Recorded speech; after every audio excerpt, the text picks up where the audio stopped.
మహాగణాధిపతయే నమః. ఓం గురుభ్యో నమః. ఓం శ్రీమాత్రే నమః.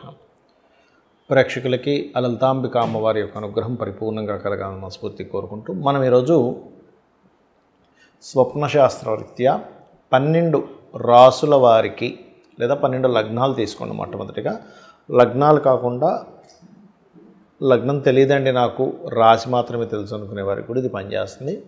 మనకి ఒక్కొక్క రాశికి ఎటువంటి స్వప్నం వస్తే వారికి బెనిఫిట్గా ఉంటుంది, లేనట్లయితే ఇబ్బందికరంగా ఉంటుందా, దానికి చేసుకోవాల్సిన పరిహార మార్గాలు ఏమిటి అనేటువంటి అంశాలు తెలుసుకుందాం.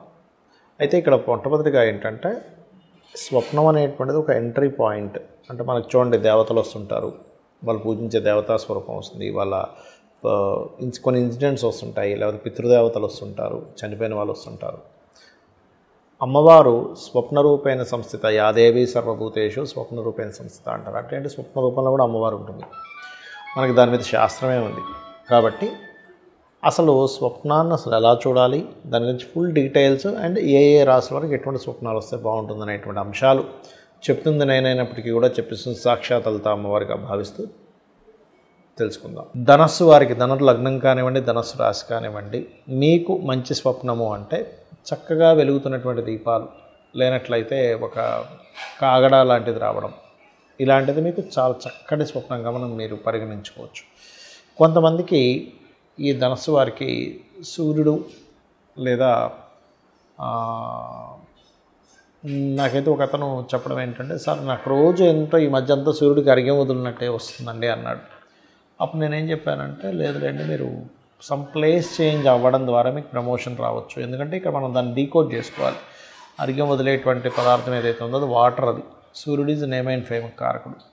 అది కూడా ఏంటి, అతనికి నేను అడిగాను ఆ స్వప్నంలో, అంటే ఎలా అంటే ఒక స్వప్నాన్ని డీకోడ్ చేసేటప్పుడు అది ఎలా ఉంది, అది మేఘాల చాటున సూర్యుడు సరిగ్గా కనబడినటువంటి సూర్యుడు వచ్చాడా నీకు స్వప్నంలోకి అని అడిగినప్పుడు, లేదు సార్, చాలా బ్రైట్గా, అది కూడా గోల్డెన్ కలర్లో మెరుస్తున్నట్టుగా వచ్చింది అని చెప్పడం జరిగింది. కాబట్టి అక్కడ వాటర్ అండ్ సన్ రెండు కూడా ఫామ్ అయినందుకు మీరు ఖచ్చితంగా మీరు ఏదైతే ప్రయత్నం చేస్తున్నారో ఒక ప్రమోషన్ కోసం, ఎందుకంటే ఆయన ఒక గవర్నమెంట్ ఎంప్లాయీ కాబట్టి ప్రమోషన్ కోసం ప్రయత్నం చేస్తున్నారు, ఆ ప్రమోషన్ రిలేటెడ్ సంబంధించి రావడము, తద్వారా మీరు ప్లేస్ మారడం జరుగుతుందని చెప్పడం జరిగింది.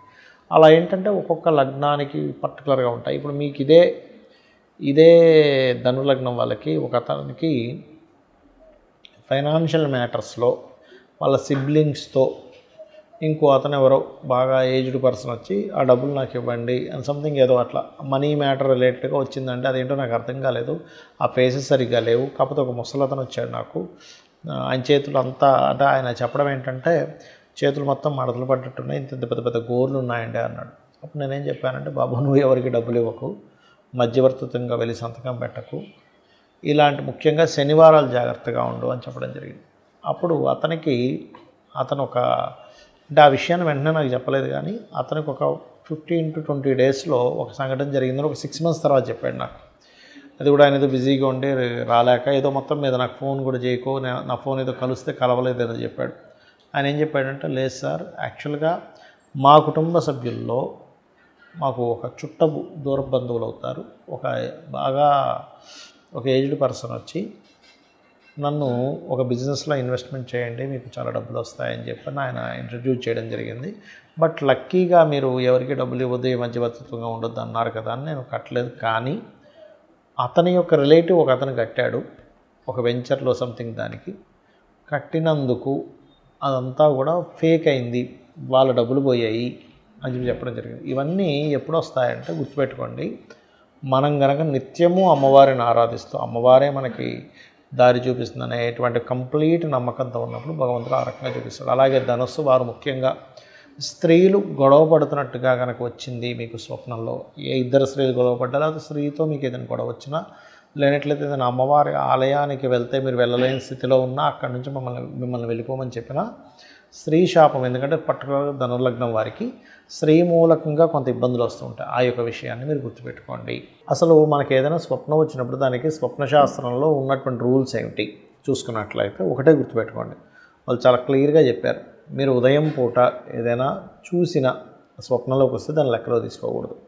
ఎవరితోనైనా దాని గురించే మాట్లాడారు. ఏదో ఒక పులి గురించో లేకపోతే ఒక స్నేక్స్ గురించో రకరకాల డిస్కషన్స్ ఉంటాయి. దాని గురించి చాటింగ్ చేయడమో మాట్లాడడమో చేశారు. అది స్వప్నంలోకి వచ్చినా దాన్ని తీసుకోకూడదు. అలాగే మీరు దేని మీద అనుమానించారు, అంటే అలాగా ఎవరో వచ్చేదో నన్ను ఏదో అటాక్ చేయబోతున్నారనో ఇంకా రకరకాలు ఉంటాయి కదా. అలాంటిది ఏదైనా అనుమానంతో మీరు నిద్రపోయారు, అది స్వప్నంలోకి వచ్చినా తీసుకోకూడదు. అంటే చూసినా మాట్లాడినా అనుమానం చేసినా ఆ యొక్క పనిలోనే పొద్దునుంచి ఉన్నారు.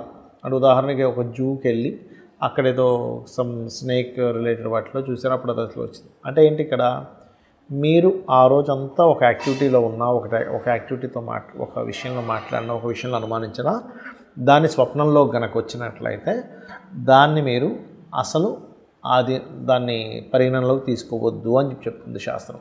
ఒకటి. ఇక రెండవ విషయం ఏమిటి అని చెప్పి చూసుకున్నట్లయితే ఇక్కడ శాస్త్రంలో ఉన్నటువంటిది, మీరు ఆ స్వప్నం ఏ సమయంలో వచ్చిందో చూసుకోవాలి. అంటే అలాగా రాత్రి 9 నుంచి 12 మధ్యలో వస్తే అది ఒక 6 నెలలు పడుతుంది, ఒక్కోసారి సంవత్సరం కూడా పడుతుంది ఆ స్వప్నం గుడ్ ఆర్ బ్యాడ్ మీకు ఫలించడానికి. అలా కాదు 12 నుంచి 3 గంటల మధ్యలో వచ్చింది రాత్రి సమయంలో, అలాంటప్పుడు ఏంటంటే అది ఇంచుమించు ఒక 3 నెలల నుంచి 6 నెలల వ్యవధిలో అవుతుంది.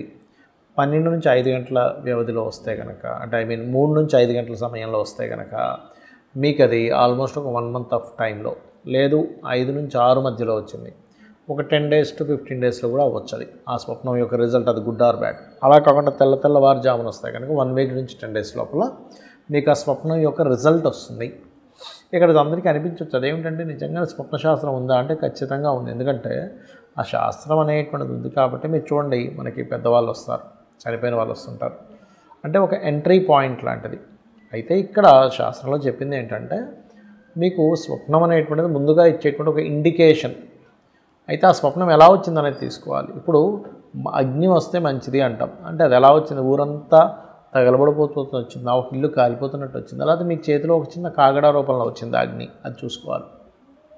గోవు వస్తే మంచిది అంటారు, కానీ ఆ గోవు వచ్చి మిమ్మల్ని పొడుస్తున్నట్టు వస్తుందా, నార్మల్గా అక్కడ కూల్గా ఉందా, ఆ యొక్క స్వప్నంలో జరుగుతున్న యాక్షన్ ఏమిటి. ఇప్పుడు పాము కాటేస్తే మంచిది అంటారు, కానీ పాము చుట్టేస్తే మంచిది కాదు. ఇలాగా మనకు స్వప్నం ఎలా వచ్చింది, ఒక వాటర్ వచ్చింది అనుకోండి, ఆ వాటర్ అగ్లీగా ఉన్న వాటర్, బాగా స్వచ్ఛంగా ఉన్న వాటర్, అక్కడ ఉన్నటువంటి ఆ స్వప్నానికి మనం రిలేట్ చేసుకోగలగాలి. దీనివల్ల ఏం తెలుస్తుంది మనకి అంటే, మనం ఏదైనా ఒక పని చేయబోతున్నాము, ఆ యొక్క పని చేయడం వల్ల మనం నష్టపోతున్నామా మంచిదా అనేటువంటి స్వప్నం అనేటువంటిది క్లారిటీ ఇస్తుంది. కాబట్టి ఎవరికైనా స్వప్నం వచ్చింది, ఒక బ్యాడ్ స్వప్నం వచ్చింది అనుకోండి, అప్పుడు మరలా కాళ్ళు చేతులు కడుక్కొని నిద్రపోతే ఇంకొక మంచి స్వప్నం రావడం వల్ల అది నలిఫై అవుతుందని చెప్తారు. అలా కాదండి 4 గంటలకు ఒక మంచి స్వప్నం వచ్చిందంటే నాకు మెలకు వచ్చిందంటే అలాంటప్పుడు నిద్రపోతుందని చెప్తుంది శాస్త్రం. చక్కగా స్నానపానాలు చేసేసుకొని దేవతారాధన చేసుకోవడం మంచిది. సరే, ఎవరికైనా బ్యాడ్ స్వప్నం వచ్చింది, లేచిన వెంటనే ఎవరికి చెప్పొద్దని చెప్పింది శాస్త్రం.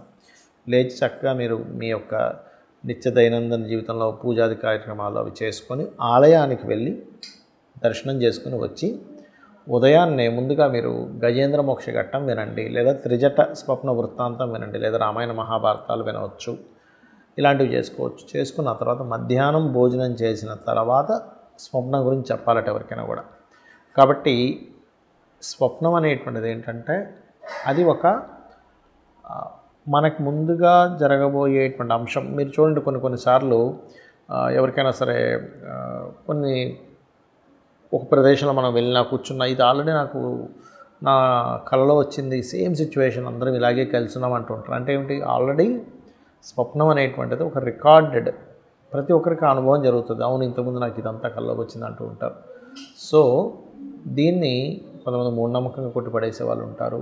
డాక్టర్లు ఏంటంటే మీరు చూసిందే వస్తుంది అంటారు. అది ఆల్రెడీ శాస్త్రంలో చెప్పారు కొన్ని వేల సంవత్సరాల క్రితం, మీరు చూసిందే కళ్ళ కూడా వస్తుంటుంది, దాన్ని పరిగణనలో తీసుకోవద్దని. కాబట్టి దీని గురించి ఏమి టెన్షన్ పడకుండా మీకు ఎలాంటి దుస్వప్నం వచ్చినా యూట్యూబ్లోకి వెళ్ళి గజేంద్ర మోక్ష ఘట్టము అని కొట్టండి, అది ఒక 1 hour ఉంటుంది. విన్నారంటే ఏమీ ఇబ్బంది ఉండదు, అన్ని విధాలా బాగుంటుంది. శ్రీమాత్రే నమః.